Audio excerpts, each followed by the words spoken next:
decorrente desse episódio. Então, o equilíbrio ele tem uma relação com essa questão da queda e a gente precisa treinar esse idoso para reduzir as chances de queda. Um ponto muito importante é que o equilíbrio ele tem uma relação grande com a força. Então, uma das coisas que a gente vai se preocupar bastante em melhorar no indivíduo idoso é a força desse indivíduo.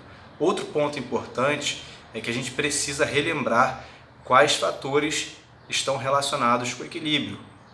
Equilíbrios de força, por exemplo, se é um equilíbrio estático, um equilíbrio dinâmico, quais sistemas participam desse equilíbrio, por exemplo, o sistema nervoso periférico, o sistema nervoso central, como que é processado, essas informações e como que o idoso ele vai reagir frente, por exemplo, a um episódio de perda de equilíbrio.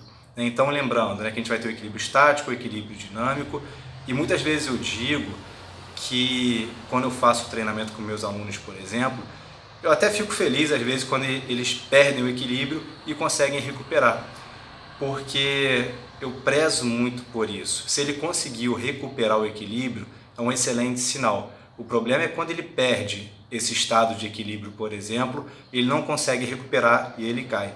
Então, se acontece algum episódio às vezes que ele perde o equilíbrio, mas ele consegue recuperar, esse é um fator muito interessante.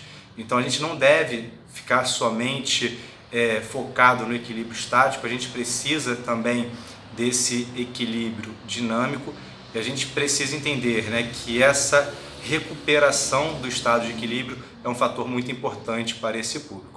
Tá? Então, entendendo quais são os fatores que participam desse equilíbrio, como disse, entender quais são os sistemas, sistema nervoso periférico, sistema nervoso central, forças, por exemplo, equilíbrio, entender um pouco sobre a parte mecânica também, para entender se existem alterações posturais que favorecem a perda do equilíbrio, por exemplo, tudo isso é muito importante.